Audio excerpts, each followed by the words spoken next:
ఈ మధ్యన పక్క రాష్ట్రంలో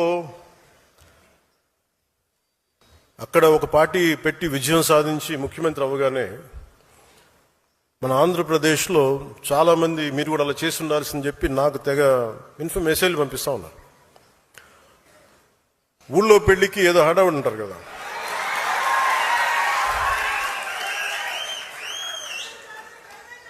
అంటే అంటే ఏంలా ఎలా ఉండదంటే మనకి సందులోనో మన ఒక పెళ్లి జరుగుతూ ఉంటే మన ఊళ్ళో చిన్నపిల్లలు పరిగెడుతూ ఉంటారు అటు ఇటు, వాళ్ళ ఇంట్లో పెళ్ళి అనుకున్నాడు. అరే ఆంధ్రప్రదేశ్ పరిస్థితులు వేరు.